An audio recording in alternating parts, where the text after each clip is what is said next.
దేవుడు నీతో మాట్లాడుతున్నాడు.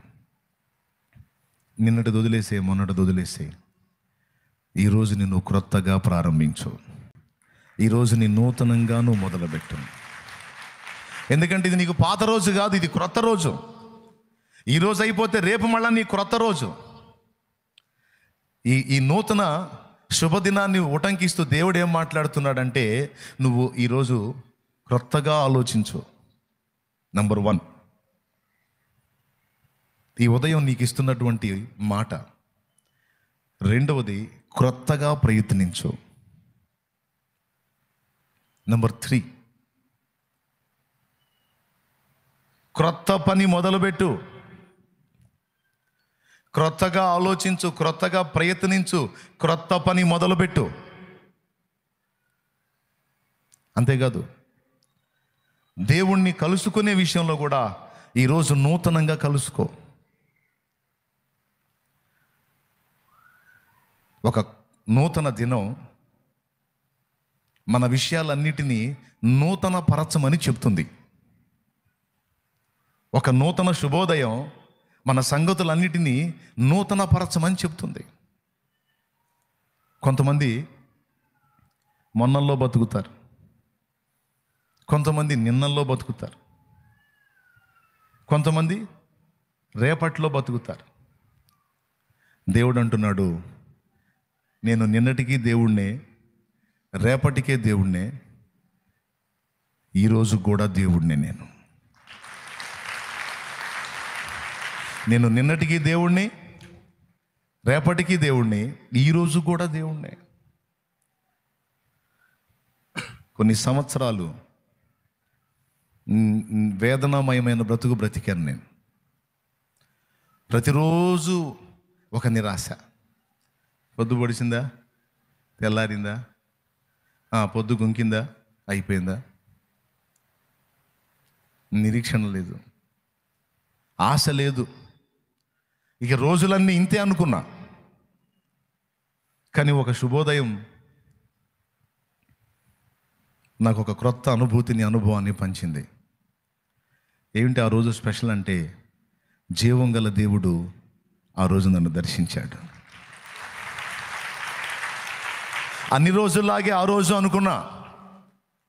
అన్ని రోజులు మారని రోజులు కదా, ఆ రోజు కూడా మారని రోజే. అన్ని రోజులు నిరాశ నిస్పృహలతో నిండిన రోజులు కదా, ఆ రోజు కూడా అలాంటి రోజే అనుకున్నా. కానీ ఆ రోజు నా జీవితం ఒక ఆశ్చర్యకరమైన మలుపు తిరిగే రోజుగా మారిద్దని నేను ఊహించాల. ఇక అక్కడి నుంచి ప్రతిరోజు ఒక నూతన శుభోదయం, ఒక నూతనమైన ఒరవడి, ఒక నూతనమైన ఆలోచన, ఒక నూతనమైన ప్రయాణం, ఒక నూతన క్రియ. ఏ రోజు ప్రభువు నన్ను దర్శించిన ఆ రోజు నుంచి ఈ రోజు వరకు, అప్పటి నుంచి ఇప్పటిదాకా ఇక నిరాశ నిస్పృహలో, ఇక ఇది ఇంతే, ఇంతే, ఇది మారదు, ఇక ఇది జరుగుతానే ఉంటుందనే ప్రశ్న లేదు. ప్రతిరోజు నూతనంగానే జరుగుతుంది. మన దేవుడు నిత్య నూతనుడు. మన దేవుడు ఎప్పుడు కొత్తగానే ఉంటాడు మనకి. అట్లాగే మన ఎడల ఆయన కార్యాలు కూడా ఎప్పుడు నూతనమైనవిగా ఉండాలని ఆయన ఆశిస్తూ ఉన్నాడు. ఆయన విషయమై మన ఆలోచనలు కూడా నూతనమైనవిగా ఉండాలని ఆయన కోరుతున్నాడు. మీలో ఎంతమందికి అర్థమైందో ఏమో నా శోభ. ఏమన్నా అర్థమైందా? సింపుల్గా ఒక మాటలో చెప్పాలంటే ఇదే విషయం. ఈ శుభోదయాన దేవుడు ఒక నిరీక్షణను నీకు ఇస్తున్నాడు. నేను నీకు నిర్ణయించినటువంటి దినము సమీపమైంది. అది నీ విడుదల దినం, నిన్ను విమోచించే రోజు. నీ ఎడల ఆశ్చర్యమైన కార్యాలు, నేను దాచి ఉంచిన విషయాలన్నిటినీ నీ ఎడల నెరవేర్చే రోజు. నువ్వున్న ఆ బంధకాల్లోంచి నేను నిన్ను విడిపించే రోజు. వరుస క్రమంలో వచ్చే రోజులలో అది ఒక రోజు అయి ఉండబోతుంది. నువ్వు నమ్ము, ధైర్యం తెచ్చుకో, నిబ్బరం కలిగి ఉండమా. ఎందుకో తెలుసా? నువ్వు నన్ను ప్రేమిస్తున్నావు. అంతకంటే ముందు నేనే నిన్ను ప్రేమించాను. నా ప్రేమ నెరిగి నువ్వు నన్ను ప్రేమిస్తున్నావు. గనుక నా వాగ్దానాలు నీకే. నన్ను ప్రేమించుచున్నావు గనుక నేను నిన్ను తప్పిస్తాను, భయపడద్దు. ఎలా అనే ప్రశ్న నాకు వేయొద్దు, నేను తప్పిస్తాను, నీకెందుకు, నువ్వు ధైర్యంగా ఉండు. 2, తప్పించడమే కాదు, విడిపించడమే కాదు, నీ తలనెత్తి నేను నిన్ను ఘనపరచబోతున్నాను. నీ తలనెత్తి నేను నిన్ను ఘనపరచబోతున్నాను. అనేకుల ఎదుట నేను నిశ్చయముగా నిన్ను గొప్ప చేయ మొదలుపెట్టేదను. నిందపాలై కృంగిపోయిన నిన్ను నీ నీతి సూర్యుని కాంతి వలె తేజరిల్లేటట్లు నేను చేయబోతున్నాను. నిరాశను వదిలే, నిస్పృహను వదిలే. నువ్వు రహస్యమందు ఏడ్చే ఏడ్పు, నువ్వు రహస్యమందు కార్చే కన్నీళ్ళు, నీ గుండెలో రహస్యమందు నువ్వు పడే మనోవేదన నాకు తెలుసు నా కుమారి, నాకు తెలుసు నా కుమారుడు అని దేవుడు మాట్లాడుతూ ఉన్నాడు. అది దేన్ని బట్టో నాకు తెలియదు. కొంతమంది కళ్ళల్లో నీళ్ళు రావు, కానీ గుండెల్లో వేదన, ఆ వేదంతోనే తిరుగుతూ ఉంటారు. ఏడిస్తే అది ఒక చిన్నతనంగా ఉంటుంది, ఎందుకులే అని ఆ ఏడుపును అణుచుకొని ఆ గుండెల్లో ఆ భారాన్ని పెట్టుకొని తిరుగుతూ ఉంటారు. దేవుడు మాట్లాడమంటున్న మాటలు. కొంతమంది అయితే బయటపడి ఏడ్చుకుంటూ ఉంటారు. కొంతమంది ఎవ్వరికి తెలియని ప్రదేశాల్లో కూర్చొని ఏడ్చుకుంటారు. ఎవరెవరు ఎక్కడ ఎలా విలపిస్తున్నారో, ఏ బంధకాల్లో చిక్కుకొని విలవెల్లాడిపోతున్నారో నాకు తెలియదు, నా దేవునికి తెలుసు. కానీ ఈ శుభదినాన, ఈ శుభోదయాన నా దేవుడిస్తున్న మాట, నీవు నన్ను ప్రేమించుచున్నావు గనుక నేను నిన్ను తప్పిస్తాను. అంతేకాదు, నేను నిన్ను ఘనపరుస్తాను. అంతేకాదు, ఇంకా చాలా మాటలు ఉన్నాయి.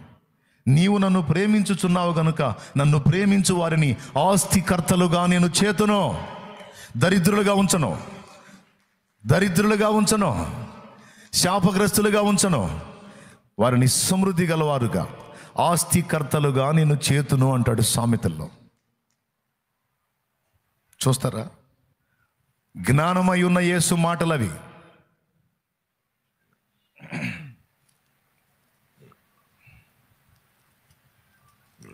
సామెతల గ్రంథం 8వ అధ్యాయం 21వ వచనం చదువు. నన్ను ప్రేమించు వారిని ఆస్తికర్తలుగా చేయుదును, వారి నిధులను నింపుదును. దరిద్రులుగా ఉంచను. వారు జ్ఞానం విషయంలో ఐశ్వర్యవంతులై ఉంటారు. వారు భౌతిక, మానసిక, ఆత్మీయ విషయములలో ఐశ్వర్యవంతులుగా ఉండునట్లు నేను చేస్తాను. ఎందుకంటే వారు నన్ను ప్రేమిస్తున్నారు. హల్లెలూయ. ఇంకా ఏం చెప్పాడు? ఇది 3వది. మొదటి మాట ఏమిటి? విడిపిస్తాను. 2వది ఏమిటి? గొప్ప చేస్తాను, ఘనపరుస్తాను. 3వది ఏమిటి? ఆస్తికర్తలుగా చేసి వారి నిధులను నింపుతాను, వారి కరువుని నేను తొలగిస్తాను అని మాట్లాడుతున్నాడు. భౌతికంగా కరువుతో అల్లాడుతున్న వాళ్ళు ఉన్నారు. దేవుడు దాన్ని కూడా తీసేస్తాను అంటున్నాడు. ఏ రోజుకు ఆ రోజు, ఏ రోజుకు ఆ రోజు పక్షులు బతికినట్టే నీకు ఆ పరిస్థితి ఉండదు. ఆ కరువు తొలగించి అనేకుల కడుపులు నింపేటట్టు నేను నిన్ను ఆశీర్వదిస్తానని ఆయన మాట్లాడుతున్నాడు. యోసేపు ద్వారా ఈ 3 చేశాడు. బంధకాల్లోంచి యోసేపును విడిపించాడు. రాజు సముఖంలో అతన్ని గొప్ప చేశాడు. అతని ద్వారా ధాన్యం భద్రపరిచి 7 సంవత్సరాల కఠినమైన కరువులో ప్రజల కడుపులు నింపేటట్టు యోసేపును దీవించాడు. కొట్టు.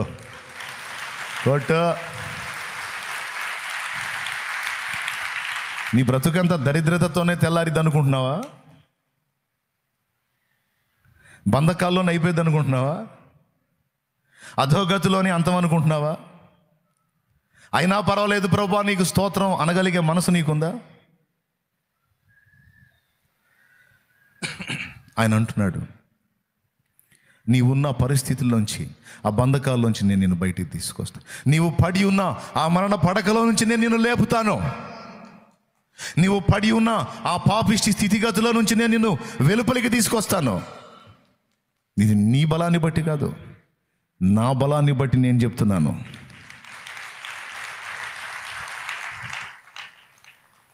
ఒకప్పుడు జైల్లో చాలని కూడు తిన్న యోసేపు ఇప్పుడు ఏం చేశాడు? ఎంతమంది కడుపులు నింపాడు నీకు తెలుసా? ఐగుప్తు ప్రజలు బతికున్నారు అంటే ఆ 7 ఏళ్ల కరువులో యోసేపు పుణ్యమే. ఆఖరికి యోసేపును అమ్ముకున్న అన్నలు, తండ్రి, కుటుంబం అంతా బతికిందంటే కారణం ఎవరో తెలుసా? యోసేపే. తిట్టారు, తన్నారు, చంపబోయారు, అమ్ముకున్నారు. కానీ యోసేపు వాళ్ళ గురించి ఏమన్నాడు తెలుసా? అన్నా, మీరు నా దగ్గరకు వచ్చారు, నేను మిమ్మును మీ పిల్లలను పోషించేదను అన్నాడు.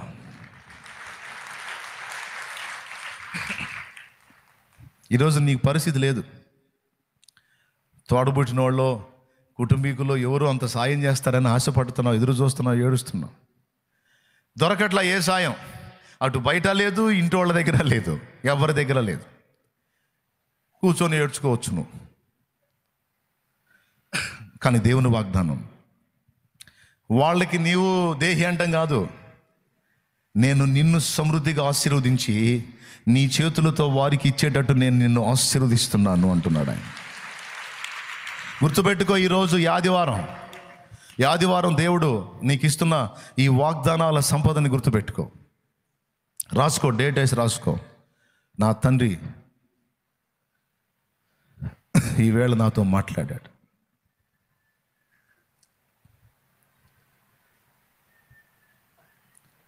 వాళ్ళ చేతులకి వాళ్ళ వైపు చేతులు చాపడం కాదు, నీ దగ్గరికే వాళ్ళు వస్తారు.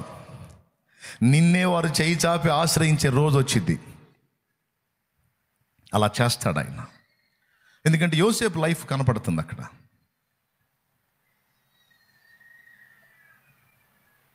నడి బజారులో పశువు నమ్మినట్టు అమ్మి అప్పచెప్పారు. చివరికి దేహి అనుకుంటా ఆయన దగ్గరికి పోయారు. అయితే ఆయన ఉన్నాడు, పగ సాధించాడా? లేదు, నేను మిమ్మును మీ పిల్లలను పోషించదను అంటాడు. అనేకులకు పోషణకర్తగా నీ ఉండునట్లు, నిన్ను ఆస్తికర్తగా చేయటమే కదా, నీ నిధులను ఆయన నింపుతానని మాట్లాడుతున్నాడు. ఆమేన్. ఎంతమంది నమ్ముతున్నారు ఈ విషయాన్ని? నమ్మిన వాళ్ళందరూ తప్పకుండా స్వతంత్రించుకుంటారు. సందేహించినోడు ఖచ్చితంగా పొందడు. విశ్వసించిన వాళ్ళందరూ స్వతంత్రించుకుంటారు. కాబట్టి మీరు ఏ స్థితిలో ఉన్నా కలత చెందొద్దు. దేవుని యందలి ప్రేమని కోల్పోవద్దు. చాలా విషయాలు మాట్లాడాడు.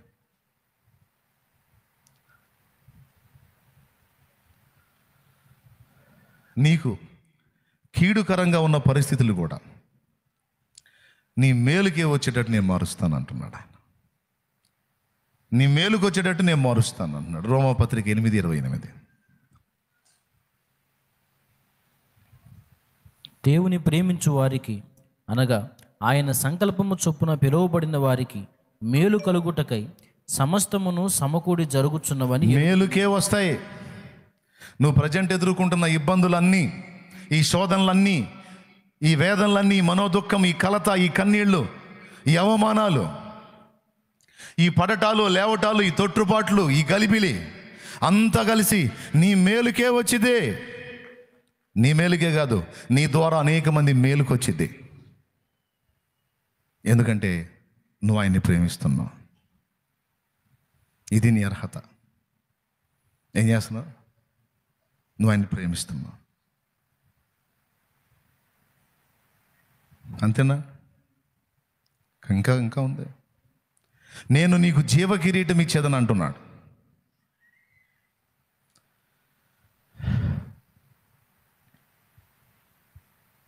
ఈ సంగతులన్నీ ఇంకా చాలా ఉన్నాయి. దేవుని ఆత్మ ప్రేరణలో నేను పలికిన ఈ విషయాలు మర్చిపోవద్దు. విశ్వసిద్దాం. మీరు నేను అందరం స్వతంత్రించుకుందాం. కృంగిన మన హృదయాలను రేపుకుందాం, ప్రేమగా దేవుని వైపు మళ్ళుకుందాం. రండి ప్రార్థన చేద్దాం.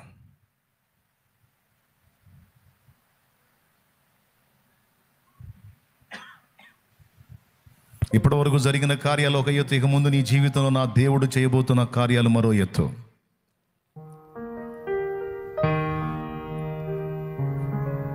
తన బలమైన కార్యాలను నీకు చూపించబోతున్నాడు నా దేవుడు. ఒకటొకటిగా నువ్వు మొత్తం స్వతంత్రించుకుంటావు.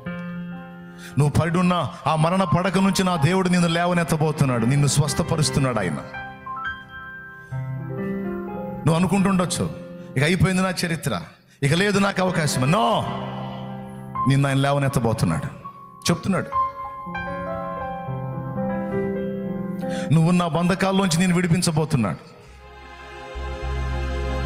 నువ్వు పోరాడుతున్న సమస్య మీద నీకు జయమును ఆయన అనుమతించాడు. నీకు నిర్ణయించిన రోజు సమీపమైంది. ఆ కార్యాన్ని నీవు చూస్తావు. నీ సంతతి విషయంలో కూడా దేవుడు సిద్ధపరిచిన కార్యము త్వరలోనే నువ్వు చూడబోతున్నావు. నీ పిల్లలను నా తండ్రి ఆశీర్వదించబోతున్న ఘట్టాన్ని నువ్వు చూడబోతున్నావు. సేవకుడా, నీ సేవలో ఒక వినూత్నమైనటువంటి ఆశీర్వాదకరమైన అనుభవాలని నీవు స్వతంత్రించుకోబోతున్నావు. నూతనమైన క్రియలను నీ పరిచర్యలో నా దేవుడు చేయడం నువ్వు చూడబోతున్నావు.